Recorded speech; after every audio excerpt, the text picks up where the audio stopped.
buenos días a todos los hermanos y amigos que nos están viendo en esta mañana. Feliz día del Señor a todos. Como ustedes saben, no podemos congregarnos físicamente como quisiéramos hacerlo. Así que hemos tenido que recurrir a estos medios virtuales para poder mantener algo de lo que se hacía en el servicio. Recordando que en realidad esto no es un servicio, porque un servicio implica nuestra comunión física. Esto solamente es algo temporal que estamos haciendo como iglesia para poder sobrellevar esta situación en la cual providencialmente el Señor nos ha puesto. Así que vamos a hacer en esta mañana el estudio del libro del Génesis, pero antes de eso vamos a encomendarnos al Señor para que sea Él dirigiéndonos en todo lo que vamos a hacer. Amado Dios y Padre, gracias te damos por tu infinita misericordia. Gracias porque a pesar, Señor, de todas las dificultades y todas las pruebas, tú nos concedes aún esto, Padre amado, para tener esta pequeña, Señor, esta pequeña porción de tu palabra que nos sirva para meditar, Señor, y que nos sirva, Dios, para sobrellevar esta situación que estamos pasando en este momento por causa del coronavirus, que nos impide congregarnos. Padre amado, porque como iglesia lo que más anhelamos es poder tener comunión física los unos con los otros, es poder congregarnos como iglesia, poder hacer un culto, Señor, como tú lo demandas con todos nosotros en físico. Pero te pedimos, Señor, que nos ayudes. Te damos gracias por estos medios virtuales, pero en realidad, Señor, anhelamos que tú nos concedas el poder congregarnos una vez más como iglesia, Padre. Ayúdanos, por favor, Señor, ayúdanos, para que esto que hacemos, aunque sea poco, Señor, y aunque en realidad no es un servicio, sino una nimia imitación de este, Dios, sea para tu gloria. Perdona todos nuestros pecados que hemos cometido a lo largo de esta semana contra ti, porque con ellos hemos ofendido, Padre amado, porque con ellos hemos hecho lo que no te agrada. Perdónanos, oh Señor, por favor, y enséñanos a hacer tu voluntad. Que tu gracia sea sobre nosotros y que nos ilumines. Oh bendito Dios y Rey del cielo, gracias por todo, por tu infinito amor y tu infinita misericordia. Gracias, Señor. Ayúdanos y concédenos el hacer tu voluntad para que así, Señor, tu nombre sea glorificado y que nosotros como iglesia podamos en todo lo que nos sea posible, Padre amado, darte gloria a pesar de esta situación en la cual nos encontramos. Que tu Espíritu Santo nos ilumine para comprender tu santa palabra y para que así, Señor, para que así algo de ella cale en nuestros corazones. Gracias, Padre amado. Gracias te damos en el nombre de tu Hijo, nuestro Señor Jesús, en quien nos encomendamos. Amén. Muy bien, hermanos y amigos que nos están viendo en esta mañana, como ya les había dicho, nos encontramos en el estudio del libro del Génesis. En esta ocasión vamos a continuar con el estudio del capítulo 37 de Génesis que empezamos el domingo anterior. Génesis capítulo 37, el cual nos habla acerca de José, hijo de Jacob. Pero antes de eso vamos a hacer un breve repaso para ver qué recordamos de la vida de José, de lo que sabíamos de antes y de lo que vimos el domingo anterior. José era el hijo de Jacob y Raquel. Era Raquel la esposa amada de Jacob. Raquel era su esposa amada. José era el hijo mayor, el primogénito que él había tenido con ella. Y José era el hijo amado de su padre. Por lo tanto, su padre llegó a demostrar un especial afecto hacia él. José fue alguien muy significativo para Jacob. De hecho, cuando José nació, se cumplieron todos los años que Jacob tuvo que trabajar para poder casarse con su madre Raquel. Después de esto, Jacob siguió con Labán, pero fue para conseguir posesiones materiales, no para ganarse sus esposas, porque con el nacimiento de José ya se había completado el tiempo en el cual que él estaba pagando para poder casarse con Raquel. Él vio a su padre huir de su tío, huir de Labán, el tío de él. Él vio a su padre huir de Labán, vio cómo su padre engañó a Labán para yéndose de escondidas, como sin embargo el Señor le ayudó. También vio cómo el Señor fortaleció a su padre al momento de encontrarse con su hermano Esaú. También vio a su padre postrarse delante de Esaú y humillarse delante de él, encomendándose a Dios, porque de hecho en esa ocasión él fue puesto en un lugar muy privilegiado junto con su madre, al final, para que si algo pasaba y Esaú mataba a Jacob y a toda su familia, tanto Raquel como José tuviesen oportunidad de sobrevivir. Pero él vio la gracia del Señor en acción, pues vio como Esaú perdonó a Jacob, su padre, y le concedió la vida. También vio a su padre en Siquén, vio como su padre no hacía nada mientras sus hermanos salían con la suya. Vio como su padre no hacía nada y siguió el mal ejemplo de sus hermanos, o por lo menos estuvo expuesto a él durante un tiempo. Pero recordemos que cuando Jacob estaba en Siquén, el Señor se le aparece y le manda ir a Betel. Y en ese momento Jacob hace algo radical y decide sacar de su casa todo lo que no tenga que ver con Dios, todo lo que sea idólatra, y acabar con la idolatría en su hogar, lo cual fue una muy buena influencia para José. Para este entonces José todavía tenía una edad en la cual era posible corregirle, en la cual todavía tenía una esperanza de que él como padre pudiera disciplinarlo adecuadamente e instruirle en el camino del Señor. Así que José, seguramente, desde ese entonces, si antes ya Jacob lo instruía en el camino del Señor, ahora con más razón. Él vio a su padre regresar a Betel y vio a su padre también regresar a casa de su abuelo Isaac y convivir con él. Por lo tanto, sabemos que José tuvo que haber convivido también con Isaac, su abuelo, y también haber aprendido de él y de Jacob acerca del Señor, de lo fiel que es él y de lo amoroso que es él. Además de todo esto, recordemos lo que hablábamos el domingo anterior. José era el hijo favorito de Jacob, no solo por ser el esposo de Raquel, no solo por ser el hijo de Raquel, sino también porque José había nacido a Jacob cuando él ya era muy viejo. La vez anterior hablábamos y nos situamos en una ocasión en la cual José ya tenía unos 17 años. Es decir, que ya José no era un niño, ya era un adolescente.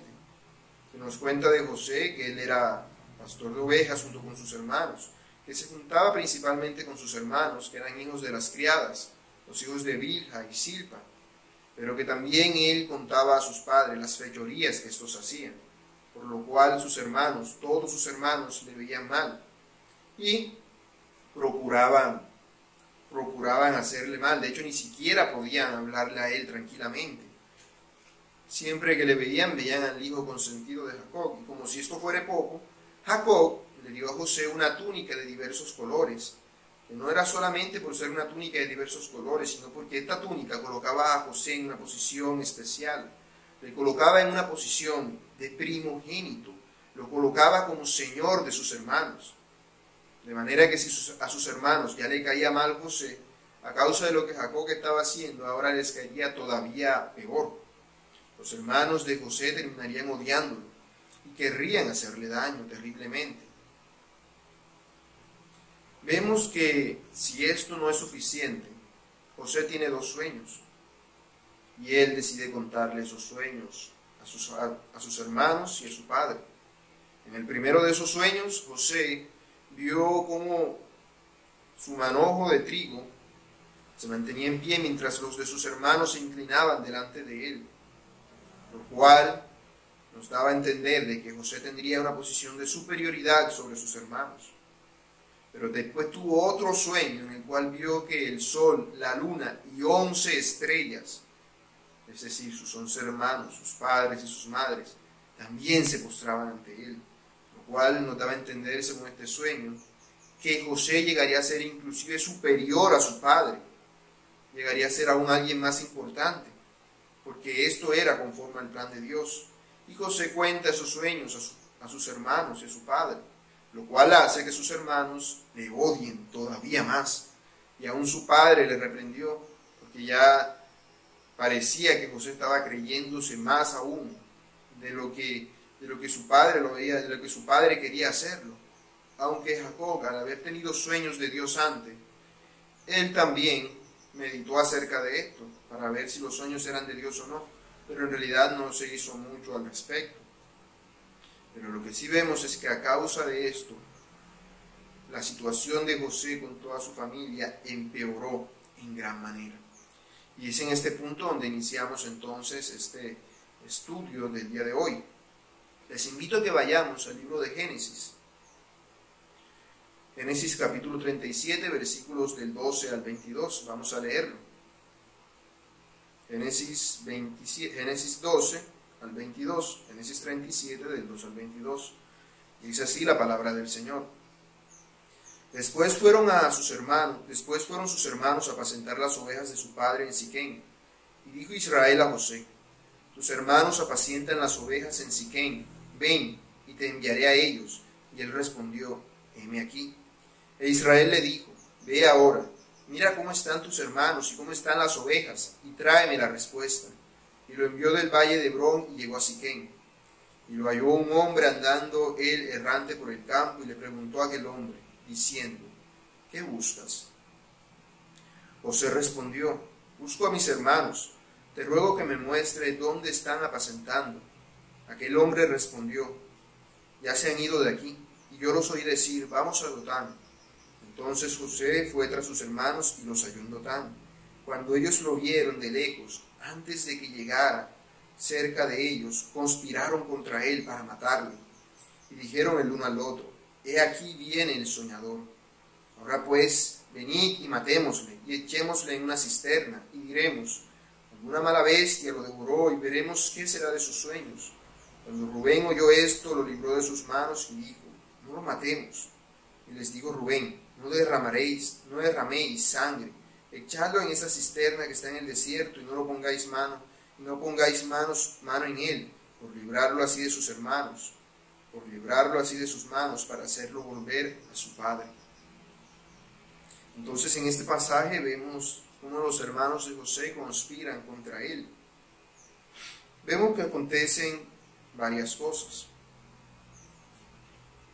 Primero se nos dice que los hermanos de José apacientan las ovejas de su padre, y esto lo hacen en Siquem. Ellos no se encontraban allí donde se encontraba José y su padre, se encontraban en Siquem, la región en la que Jacob había vivido antes. Y José es mandado por su padre a ver cómo les va a sus hermanos, para ver cómo les va con las ovejas y con todo lo que tienen que hacer. José en esto se encuentra con un hombre desconocido que le indica hacia dónde están sus hermanos, pues sus hermanos no están donde se supone que deben estar y están en otro lugar. Así que este hombre le guía hacia ellos. ¿Y qué hacen los hermanos de José cuando ven a José? Conspiran para matarlo. Si no fuera porque uno de ellos, Rubén, interviene, lo hubiesen hecho. Rubén interviene para que no maten a José.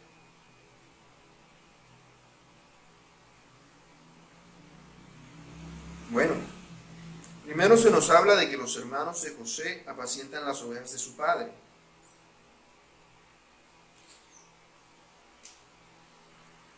Ahora, el problema aquí es que los hermanos de José apacientan las ovejas de su padre en Siquem.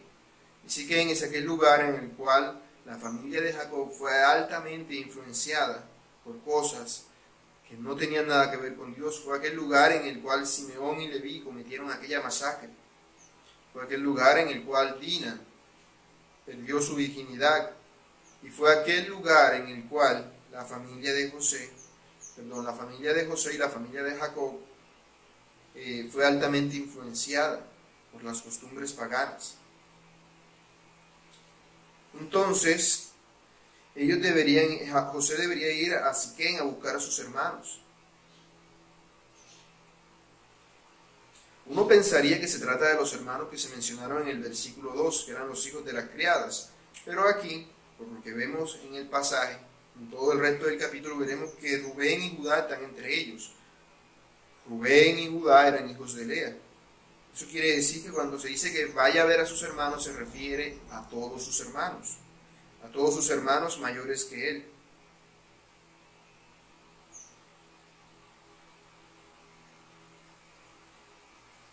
José es mandado entonces a ver cómo les va a sus hermanos. No sabemos por qué José no estaba con ellos también, si él también apacentaba ovejas. Quizás Jacob no quería separarse de él, o porque sabía del creciente odio que los hermanos de José tenían contra él. Pero de todo modo, en cierta ocasión, Jacob llamó a José y le pidió que fuera a Siquén, para que viera a sus hermanos. ¿Cómo respondió José ante esto? Dijo, no, hombre, yo allá no voy. No, José respondió diciendo, heme aquí. En otras palabras, él dijo, yo iré, yo lo haré. Estuvo dispuesto a ir y hacerlo, aun a pesar de que sabía la mala relación que sus hermanos tenían para con él. Para él eso no era un misterio, porque sus hermanos ni siquiera podían hablarle pacíficamente. José debía mirar cómo estaban las ovejas. Esto nos da a entender de que Jacob no confiaba plenamente en que sus hijos, los hermanos de José, estuviesen cuidando correctamente a las ovejas. Quizás sospechaba que no podrían hacerlo correctamente, o quizás simplemente era una sana preocupación por sus ovejas. Pero recordemos que ya José antes le había hablado de la mala fama que sus hijos tenían.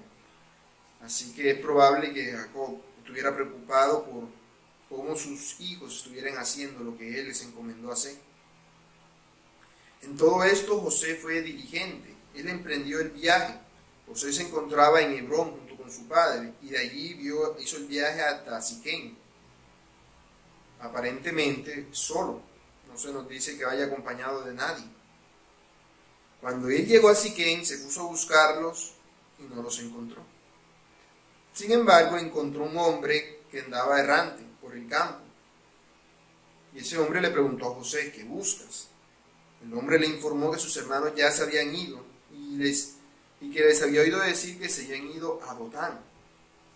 Así que José, en lugar de ser negligente, porque él pudo haber dicho, no, si no están aquí yo me regreso para mi casa y le digo a mi padre que no los encontré, y listo, se acabó el problema porque yo a ellos no quiero verlos, porque les caigo mal.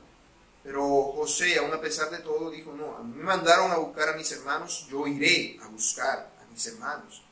Y emprendió el viaje hacia Dotán. Ahora, aquí se nos habla de un hombre que José se encontró, que fue el que le dijo dónde estaban sus hermanos. ¿Quién fue este hombre? No se nos dice. Sin embargo, este parece saber quién era José y sus hermanos, porque vemos que en ninguna parte José le dice quién es él. Y sin embargo, José le pregunta, ¿dónde están mis hermanos? Y él ya sabe que son hermanos de él. Y le dice dónde están. Y hasta lo que ellos habían dicho. No sabemos quién es este hombre. Hay quienes dicen que es un ángel enviado por Dios. La Biblia no nos aclara eso. Sin embargo, ciertamente ese hombre estaba allí por la providencia de Dios. Dios lo había puesto en ese preciso lugar para que José supiera a dónde tenía que ir.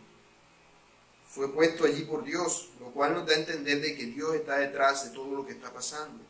Porque si no, José no hubiese encontrado a sus hermanos y se hubiese regresado para su casa, sin dar ninguna razón. Pero preciso se encontró con un hombre que sabía a dónde estaban.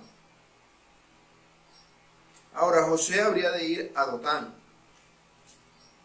Dotán era un lugar mucho más adecuado para tener contacto con mercaderes que Siquén, porque era un lugar que se encontraba cerca de una ruta comercial.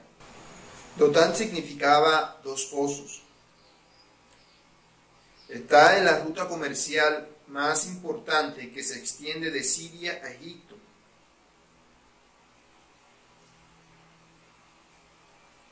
Más adelante, en Segunda de Reyes 6, veremos cómo Dios manifestará su presencia en ese lugar. Ahora, cuando José llega a donde se encuentran sus hermanos en Dotán, sus hermanos lo vieron de lejos. ¿Por qué se nos dice que lo vieron de lejos? Bueno, quizás simplemente para indicar que antes de que él llegara, ellos ya lo vieron, identificaron quién era y planearon matarle. Pero además debemos tomar en cuenta que José tenía una túnica de diversos colores, o una túnica larga que cubría todo su cuerpo. Sea cual fuera el caso, el punto es que José podía ser distinguido fácilmente desde la distancia, pues andaba vestido de una forma muy llamativa. Y sus hermanos se refieren a él como el soñador. De manera que eso nos da a entender de que después de que José contó sus sueños a sus hermanos empezaron a referirse a él de forma despectiva.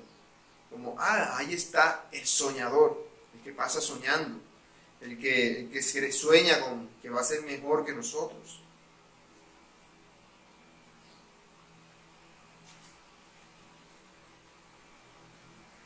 Entonces vemos cómo la envidia se apodera del corazón de los hermanos de José y conspiran para matarle.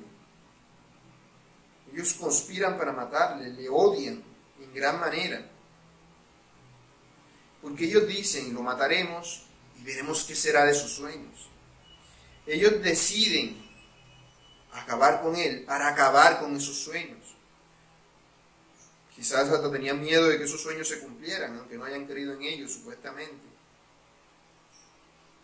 Sin embargo, si los sueños de verdad eran de Dios, como sabemos que así es, nada de lo que ellos hicieran podría evitar que sus sueños se cumplieran, porque los sueños no dependían de José, dependían de Dios que se los había dado. Así que ellos se proponen matar a su hermano. Eso es bastante similar a lo que hizo Caín, quien mató a su hermano Abel. Bueno, aquí sus hermanos, los hermanos de José, querían matarlo a él por un motivo no muy diferente. Ellos hacen el plan para matar a José. Ellos querían matarlo.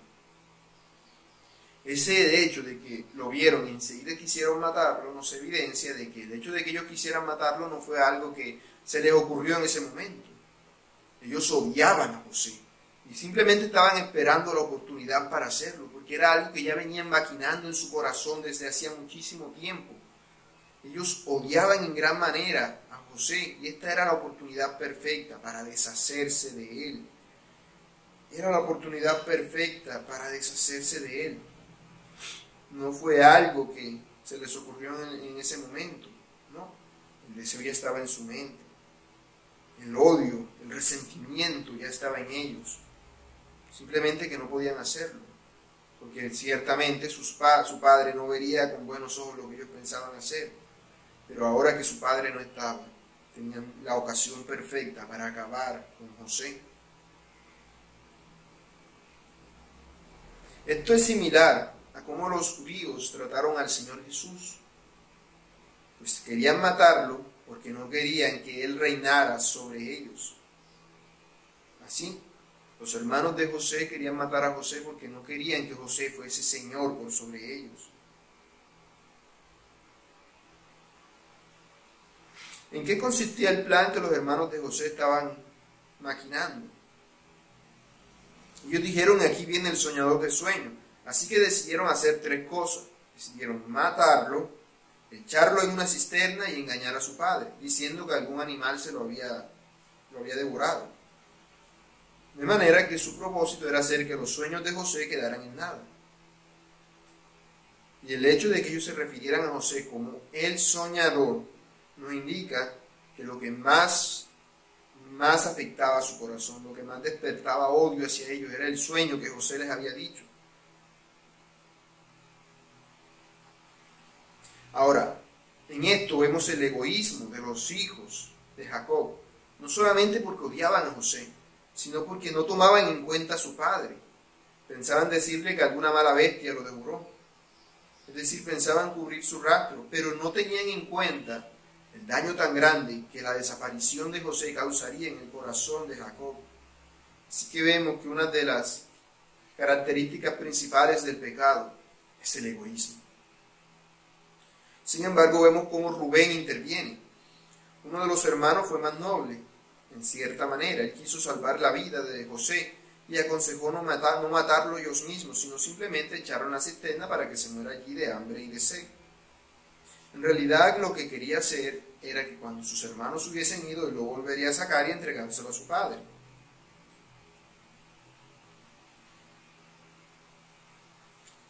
Ahora, nosotros no sabemos exactamente cuál es la motivación por la cual Rubén está haciendo esto. Por el versículo 22 podríamos decir que era por su responsabilidad como hijo mayor. Él tendría el deber de proteger a su hermano menor. Quizás él esperaba que esto lo ayudase a restablecer su relación con su padre, porque recordemos que Rubén fue el que se acostó con la esposa de Jacob, con Bilha. Así que no estaba en buenos ojos delante de su padre, y esto le ayudaría a quedar bien con él. Sin embargo, vemos que Rubén, aunque es el hermano mayor, no ejerce precisamente un buen liderazgo. Es decir, él era el hermano mayor, él simplemente podía haberle dicho a sus hermanos que no, podría haberles prohibido que hicieran eso, porque era el mayor, él tenía autoridad sobre ellos, pero no lo hizo. No lo hizo, él quería también quedar bien con sus hermanos. Quizás Rubén simplemente estaba actuando egoístamente, queriendo quedar bien con su padre, como ya dije. Pero si no era el caso, podemos ver que Rubén sinceramente amaba a José. Por lo menos entre sus hermanos fue el único, en primer lugar, que decidió no matarlo. Sea que fuere para quedar bien con su padre, o sea porque en realidad él amara a José. Vemos que Dios está en control de todo esto, porque si no, José hubiese muerto en ese mismo instante. Si había alguien que tenía derecho a estar celoso de José, ese era Rubén, porque Rubén era el primogénito. Y ahora, por causa de lo que él había hecho, ahora José habría sido el que heredaría la primogenitura. Así que si había alguien que debía odiar a José, era Rubén. Pero vemos que él es el que interviene para ayudarlo. ¿Qué podemos aprender de esto? Bueno, cuando Jacob mandó a José a que fuera a ver a sus hermanos, ¿cómo respondió él? Heme aquí. De hecho, es bastante esperable que los hijos que son amados por sus padres sean los que estén más dispuestos a obedecerlo. Debemos amar a nuestros hijos, no teniendo favoritos, sino amándoles sinceramente a todos ellos para que así no existan ese tipo de conflictos entre ellos, como pasó con la familia de Jacob.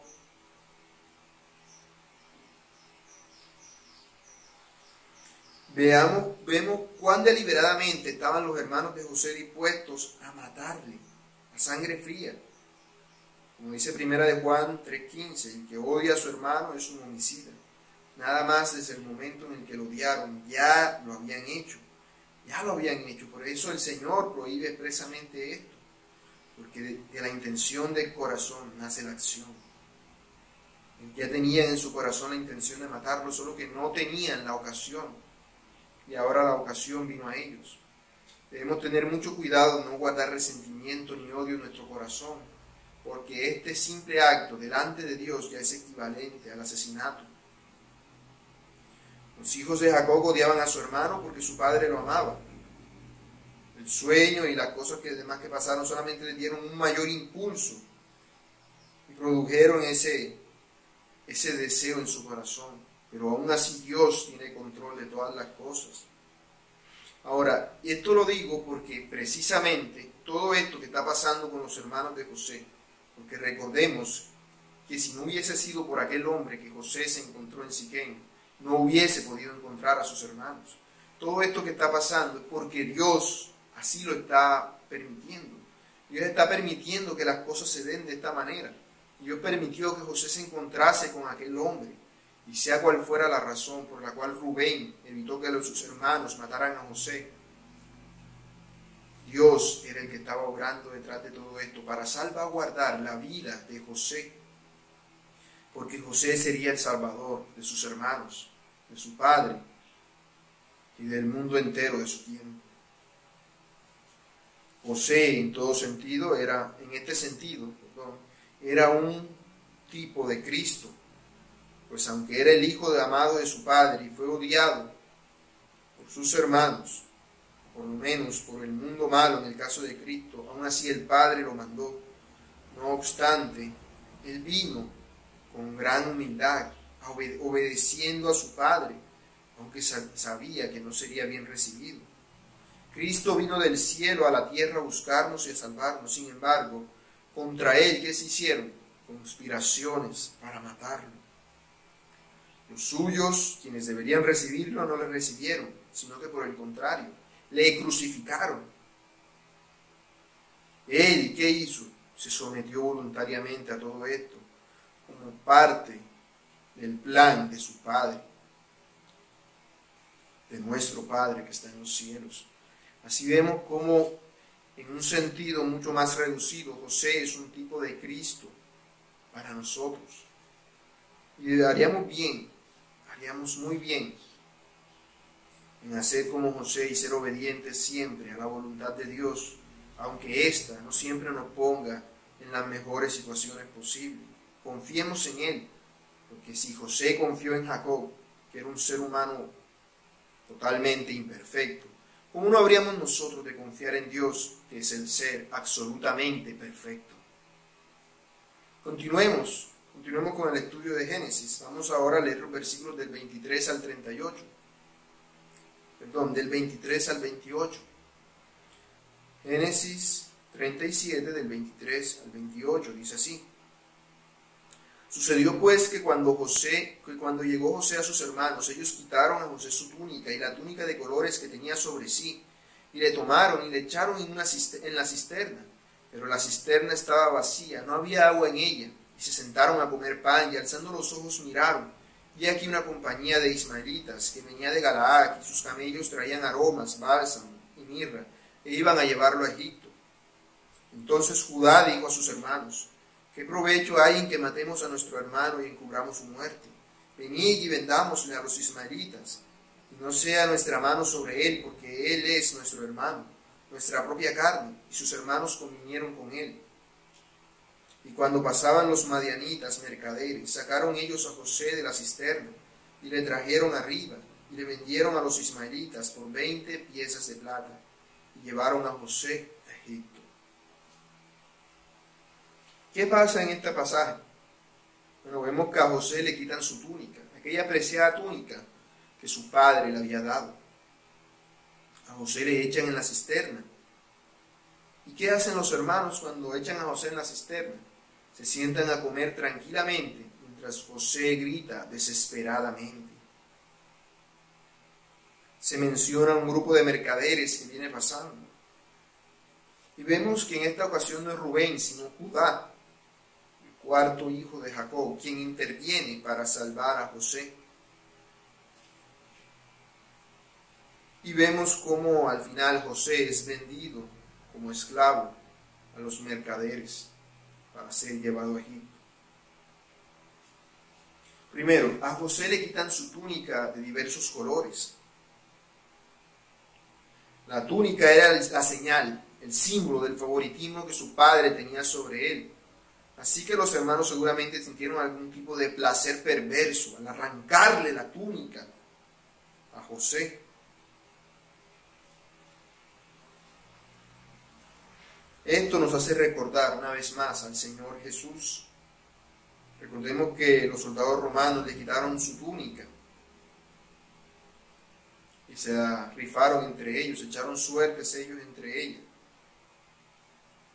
Y recordemos que el Señor Jesús sufrió esto. Esto también le había pasado a José. A José lo echaron en una cisterna.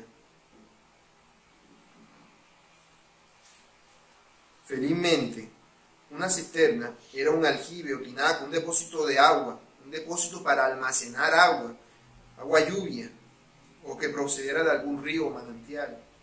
Era básicamente un pozo. A él lo echaron allí. Felizmente ese pozo, esa cisterna estaba sin agua. Así que José se salvó de ahogarse. Pero eso no quiere decir que fuese un lugar muy cómodo, era un lugar oscuro, frío, solitario, profundo. Y según la mitología judía, la Biblia no lo dice, obviamente, era un lugar que normalmente está lleno de serpientes y escorpiones. Pero esto solamente lo dice la mitología judía, la creencia judía, perdón. Pero ¿qué hicieron los hermanos mientras José estaba en la cisterna? Se sentaron a comer pan. Esto nos muestra el desdén insensible de estos hermanos. Después que echaron a José en la cisterna, lo dejaron allí hasta que muriese. Se sentaron a comer pan tranquilamente, no haciendo caso a su conciencia ni a los gritos que José hacía. Más adelante, con el paso del tiempo, ese hecho, el hecho de que comieran pan tranquilamente mientras su hermano moría en esa cisterna, ese suceso los acompañaría el resto de su vida como símbolo de gran dolor y del acto tan vil que estaban cometiendo. En Génesis 42, 21 leemos: y decían el uno al otro, verdaderamente hemos pecado contra nuestro hermano, pues vimos la angustia de su alma cuando nos rogaba y no le escuchamos. Por eso ha venido sobre nosotros esta angustia. Ellos sabían que lo que les estaba pasando, lo que les pasaría más adelante, era consecuencia de lo que estaban haciendo en este momento. Y el hecho de que en este momento se hicieran los sordos ante los gritos angustiados de José, fue el suceso que les acompañaría, que les remordería la conciencia quizás por el resto de sus vidas. Se sentaron a comer tranquilamente de una forma despiadada mientras su hermano moría.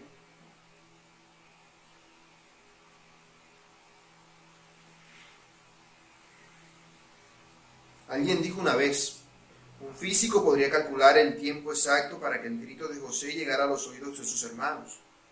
¿Sí? Pero tuvieron que pasar 22 años para que aquel grito pasara desde sus tímpanos hasta sus corazones. Tuvieron que pasar 22 años hasta que los hermanos de José reconocieran lo terrible que habían hecho, aquel acto tan terrible que habían cometido en contra de su hermano. Arrojaron a José a un pozo para que se muriera de hambre y frío. No le tuvieron consideración cuando estaba sufriendo y no se dolieron por el quebrantamiento. No tuvieron ningún tipo de compasión. Como dice Amós 6:6, beben vino en tazones y se ungen con los ungüentos más preciosos y no se afligen por el quebrantamiento de José. Pues cuando José estaba en el fondo del pozo, se sentaron a comer pan. En ese momento acallaron su conciencia, diciendo que lo que estaban haciendo estaba bien, aunque sabían en el fondo que no. Aquí se nos menciona un grupo de mercaderes y en esto vemos la soberanía divina en acción. Precisamente en este momento en el que José estaba allí, pasaron unos mercaderes. De no haber sido así, sus hermanos tranquilamente hubiesen dejado a José allí sin ningún tipo de consideración. Pero vemos que preciso en ese momento un grupo de mercaderes pasa. Se nos dicen que estos hombres eran ismaelitas. Los ismaelitas eran descendientes de Ismael, el hijo de Abraham. También en el versículo 25 se nos habla de que eran madianitas. Los madianitas también eran eran descendientes de otro hijo de Abraham. A Ismael lo tuvo con Agar, a Madián lo tuvo con Sétula. Lo más probable es que estas caravanas de mercaderes fueran compuestas por diversos grupos familiares. En este caso, esta caravana seguramente iba compuesta por ismaelitas y madianitas. Por eso vemos que se intercalan los términos.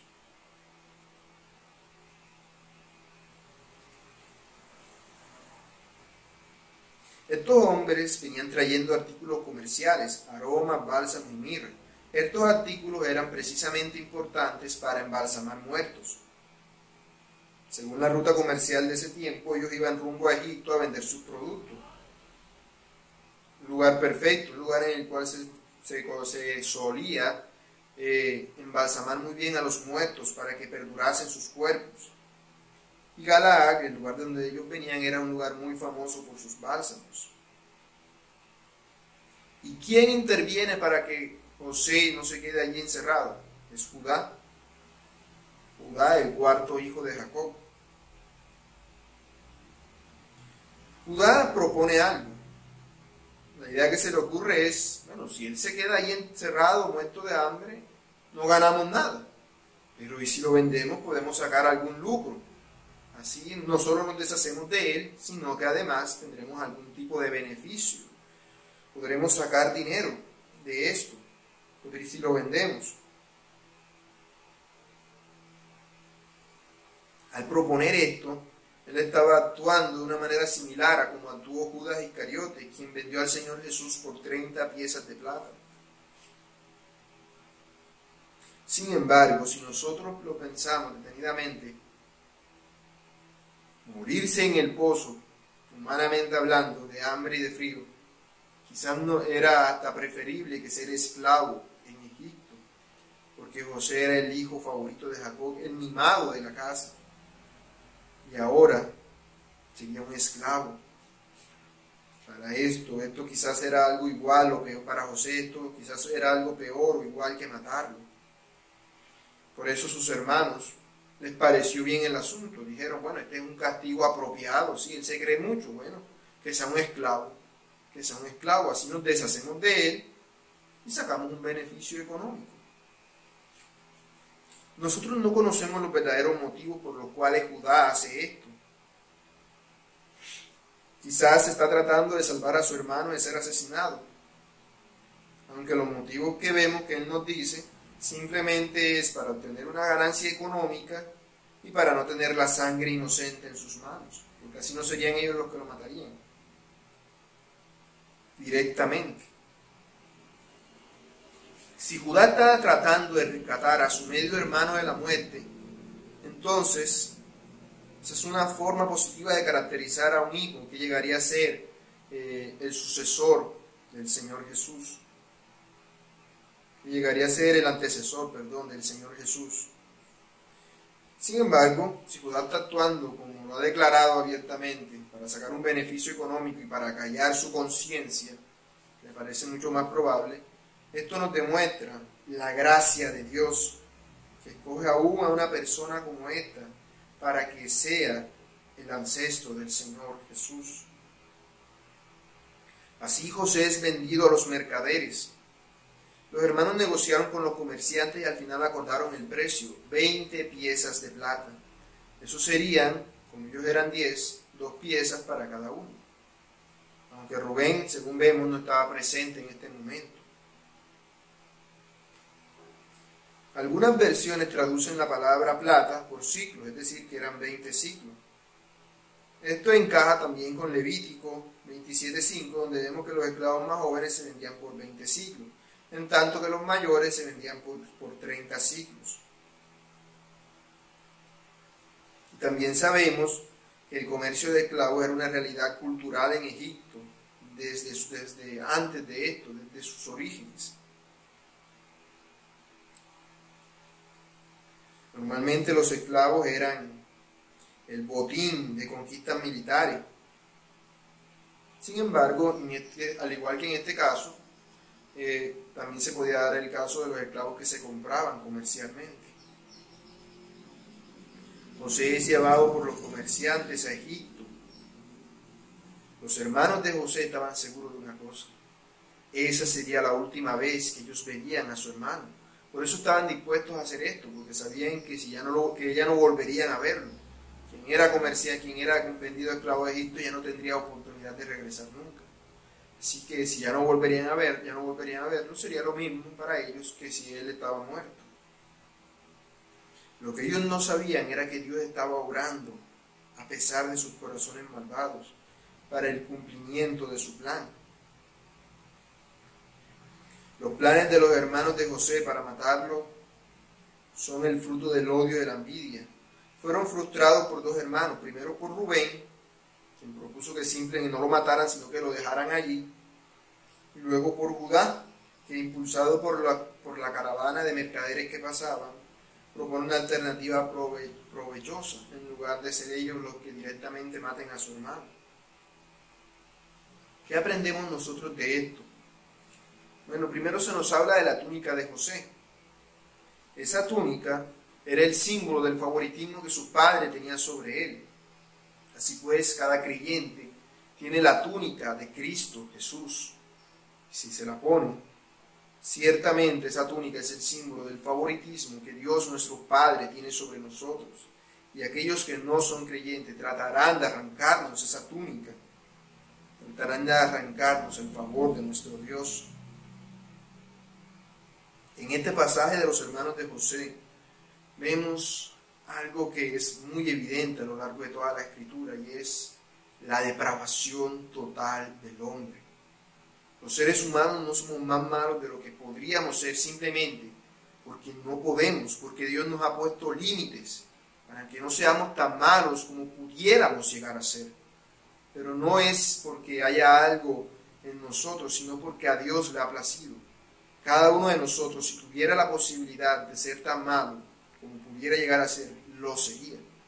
Lo que nos pasa es que no tenemos el poder para hacerlo. Pero a medida que ese poder crece, esas limitaciones desaparecen y nuestra maldad sale mucho más a flote. Es evidenciada. Los hermanos de José no podían matar a José. Estaba siempre junto a su padre. Pero ahora que tuvieron la oportunidad de hacerlo, no dudaron en hacerlo. No dudaron en hacerlo. Porque así de depravado es el ser humano. Debemos aprender a confiar en Dios. Hechos 7:9, en el discurso de Esteban, él dice que los patriarcas, movidos por envidia, vendieron a José para Egipto, pero Dios estaba con él. A corto plazo,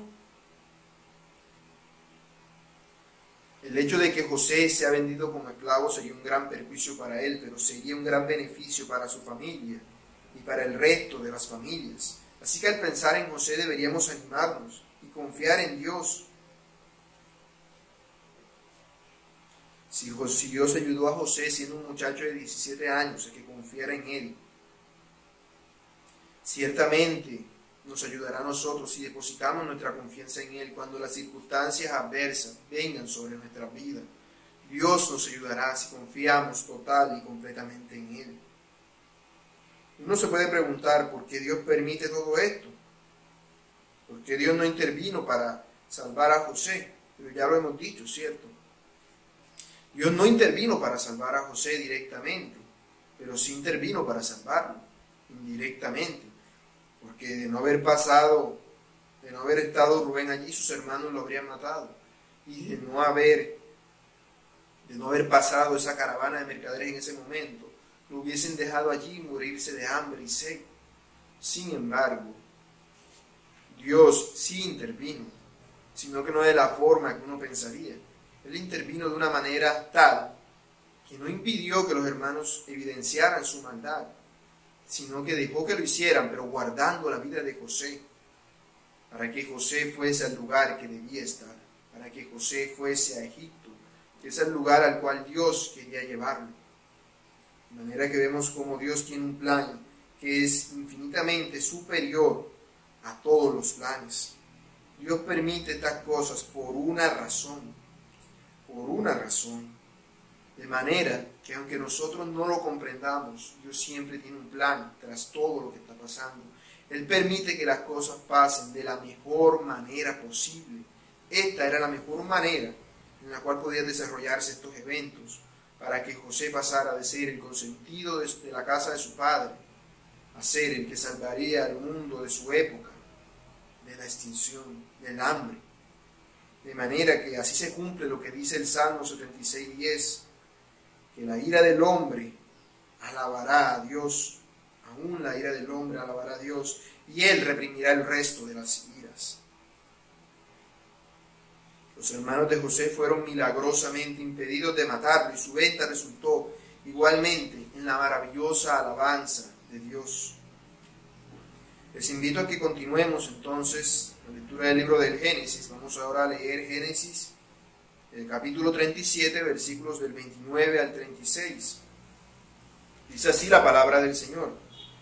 Después Rubén volvió a la cisterna y no halló a José dentro, y rasgó sus vestidos. Y volvió a sus hermanos y dijo: el joven no parece, y yo, ¿a dónde iré? Entonces tomaron ellos la túnica de José y degollaron un cabrito de las cabras y tiñeron la túnica con sangre. Y enviaron la túnica de colores y lo trajeron a su padre y dijeron: esto hemos hallado. Reconoce ahora si es la túnica de tu hijo o no. Y él la reconoció y dijo: la túnica de mi hijo es. Alguna mala bestia lo devoró. José ha sido despedazado. Entonces Jacob rasgó sus vestidos y puso cilicio sobre sus hombros y guardó luto por su hijo muchos días. Y se levantaron todos sus hijos y todas sus hijas para consolarlo.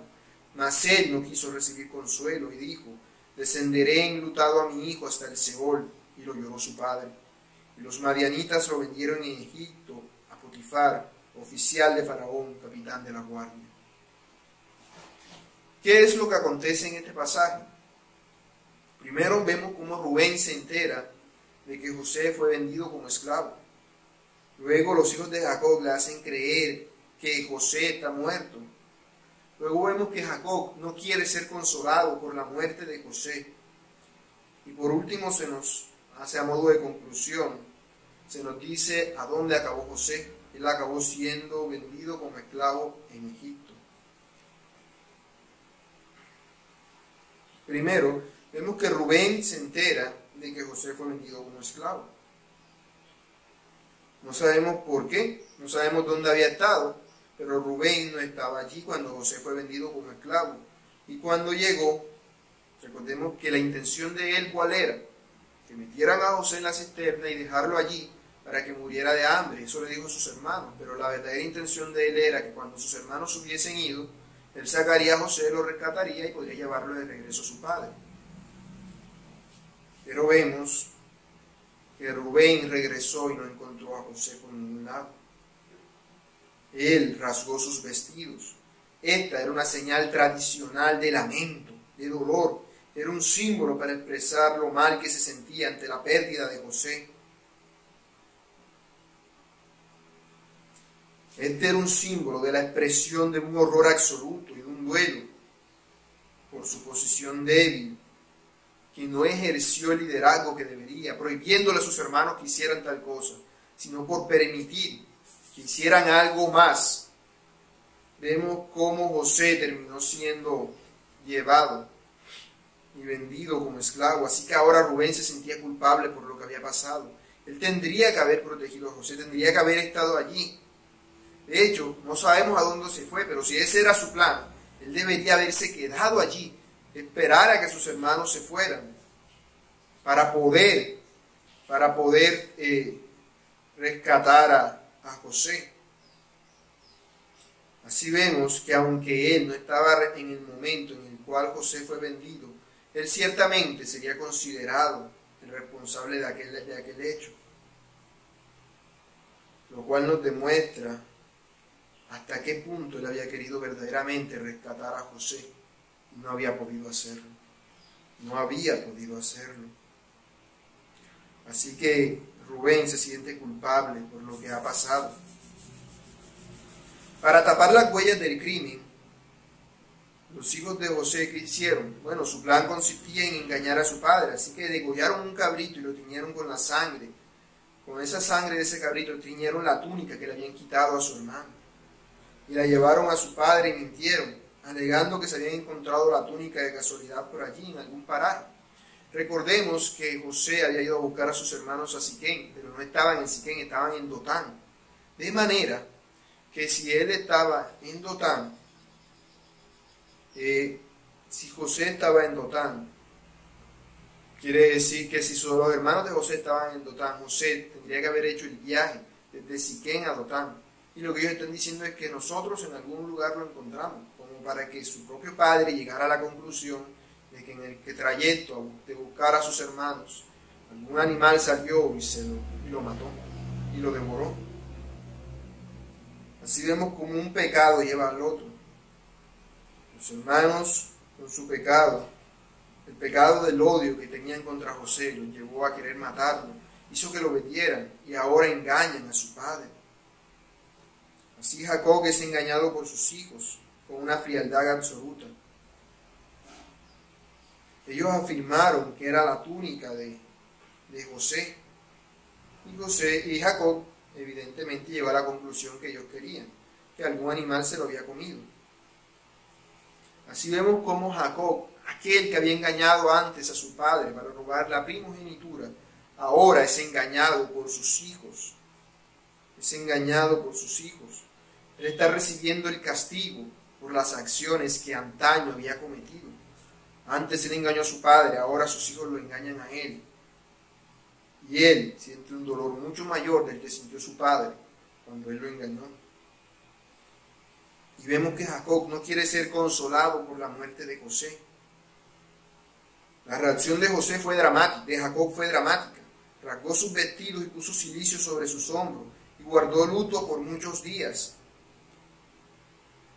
Parte del dolor de Jacob consistía en el hecho de que él mismo era el que había mandado a José a hacer eso. Así, viendo la tristeza de su padre, sus hijos trataron de consolarlo. Pero qué hipócritas eran. Ellos eran los que eran causantes de ese dolor. Y Jacob no quiso recibir ningún tipo de consuelo. De manera que su tristeza era tal que había llegado al desespero. Entre lágrimas él mismo había dicho: yo me voy a morir, porque había dicho: descenderé enlutado a mi hijo hasta el Seol.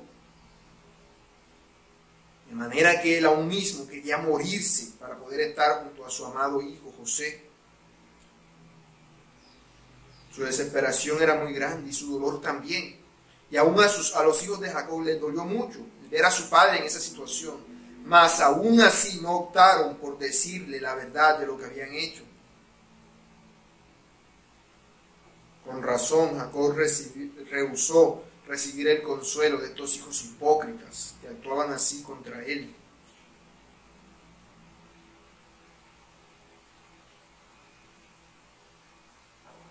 Así vemos cómo sus hijos, de una manera vil, trataban de consolar a su padre. Trataban de consolar a su padre. Ellos hubiesen deseado poder consolarlo con lo que ellos decían, pero no lo hicieron. Si de verdad hubiesen querido consolar a su padre, le hubiesen dicho la verdad. Pero su corazón había sido endurecido por su pecado. Al final se nos cuenta que José es vendido en Egipto. Egipto era un reino grande y próspero. Por lo menos 1000 años antes de que José viniera, y Egipto era uno de los países más grandes, ricos y con mayor cantidad de recursos naturales de la época. Cuando José llegó a Egipto, algunas de las pirámides ya se veían viejas, y la esfinge también ya había sido construida. Pero la cosa más importante para Dios en Egipto no eran sus pirámides y su esfinge. Lo más importante era que José estaba allí. Lo más importante para Dios era que José estaba en Egipto. Y vemos que aunque José había sido despojado de su túnica de colores, de su túnica de importancia, él no había sido despojado de su carácter temeroso de Dios. El capítulo concluye con los comerciantes llegando a Egipto y vendiendo a José a Potifar, el hijo favorito de Jacob. Terminó siendo un esclavo en Egipto. José tuvo que cambiar la túnica elegante que le dio su padre por la ropa andrajosa de un esclavo. Y se nos dice que terminó al servicio de Potifar. Este hombre era un destacado funcionario de la corte y era un alto oficial de Egipto. Quizás era capitán de la Guardia Real. Su nombre, su nombre tiene una forma gramatical insólita. Básicamente lo que quiere decir es dado por el dios Ra, o puesto en la tierra por Ra, haciendo esto más un calificativo descriptivo que un nombre personal. Potifar, un nombre que ha sido dado por Ra. Él era oficial del faraón. Lo más probable como oficial del faraón era que él fuera un eunuco. Eso es lo que normalmente se querría decir. Sin embargo, vemos que se nos dice que él estaba casado. Así que lo más probable es que oficial aquí signifique simplemente alguien que tiene un puesto de importancia. Por eso decimos que lo más probable es que fuera el capitán de la guardia, y que no fuera un eunuco. sino que fuera el capitán de la guardia del faraón mismo. ¿Qué podemos aprender de este pasaje?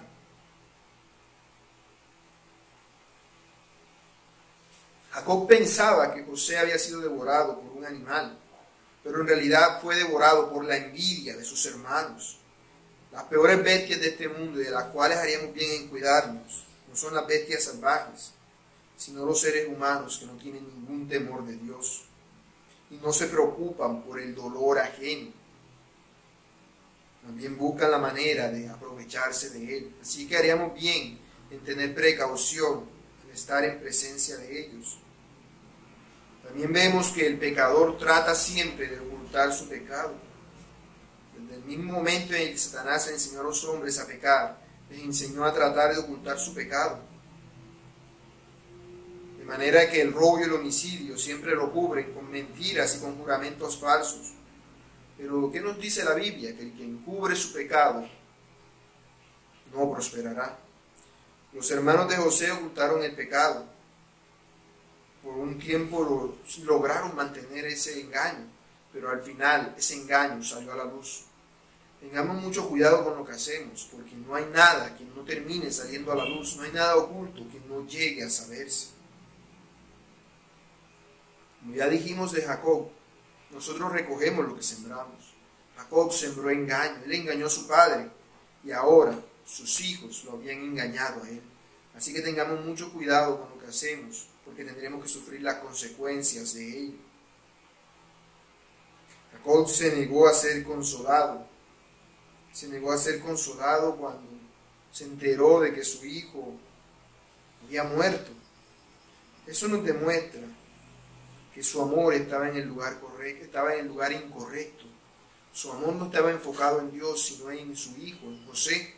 De manera que cuando se enteró que José había muerto, él también quería morirse. Él también quería morirse. Lo cual nos da a entender que la prioridad que en su corazón no era Dios, sino José. Porque de haber sido así, él hubiese querido seguir adelante para agradar a Dios. Básicamente, Jacob, si hubiese sido limitado por la soberanía de Dios, quizás que hasta hubiese tratado de quitarse la vida para poder estar junto a su hijo. Debemos tener cuidado de que coloquemos nuestro amor en el lugar correcto, en nuestro Padre Celestial, porque todos los demás amores nos pueden ser quitados, pero el amor de Él, nadie nos lo arrebatará. Sabiduría de los padres que nosotros debemos aprender es criar a nuestros hijos de una manera que puedan valerse por ellos mismos. Porque si criamos a nuestros hijos con delicadeza, los estamos preparando para la muerte. No sabemos la vuelta que da la vida ni a dónde nos llevará el Señor.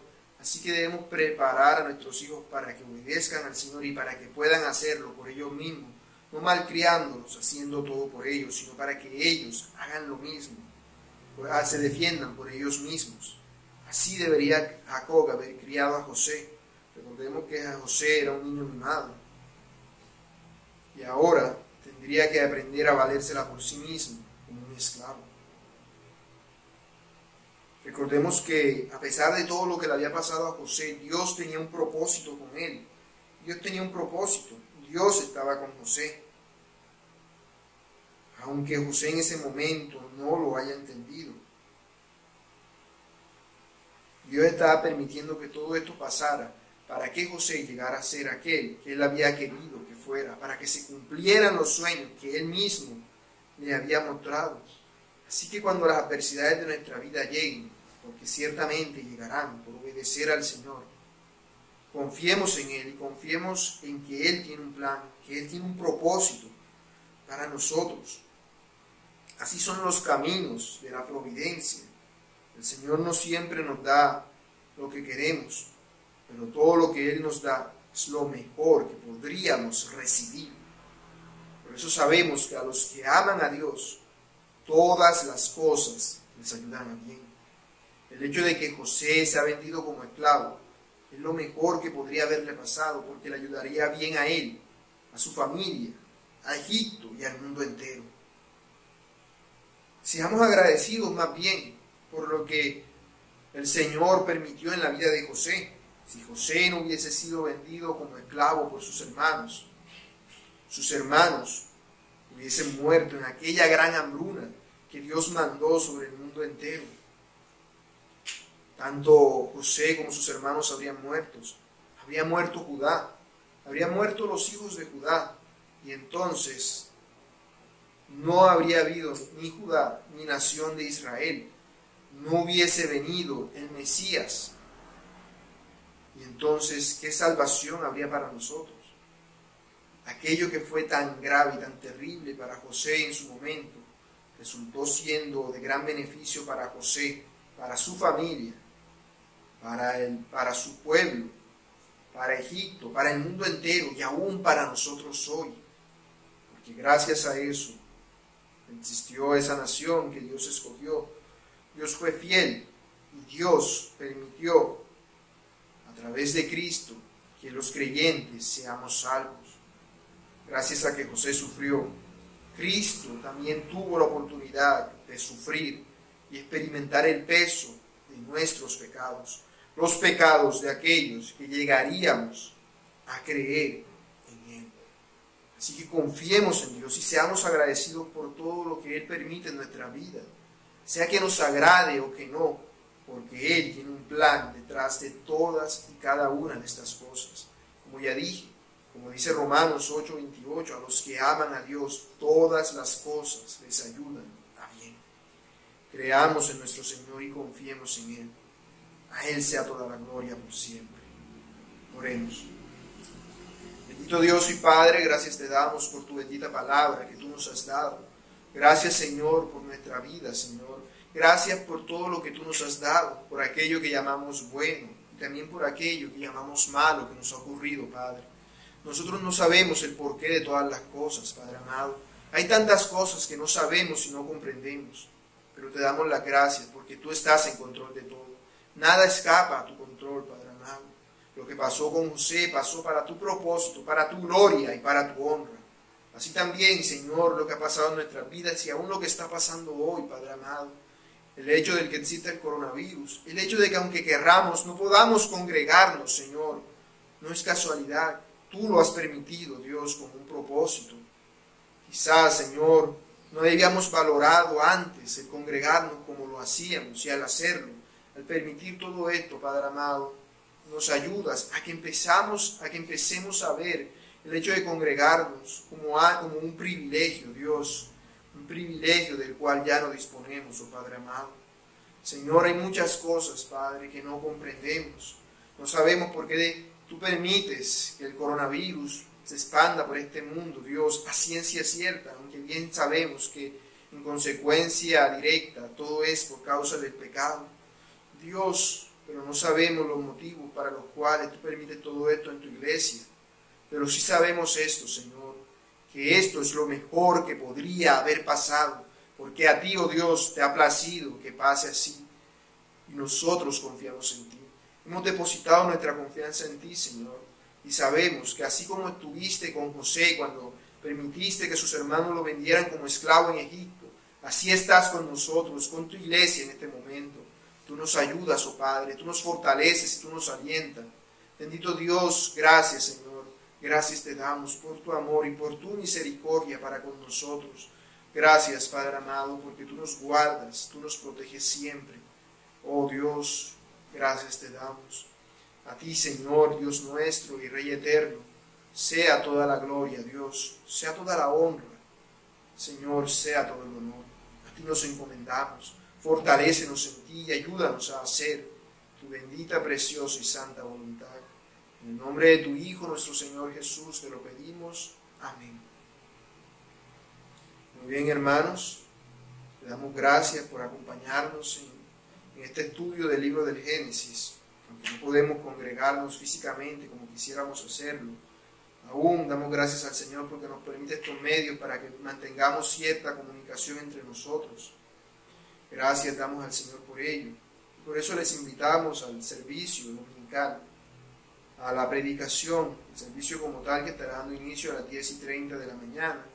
Les invito a que nos sigan acompañando, para que así también sean edificados llenos de la palabra de Dios. Sigan orando en sus casas, encomendándose a Dios en sus propios devocionales. Sigamos buscándole con todo nuestro corazón. El Señor les bendiga.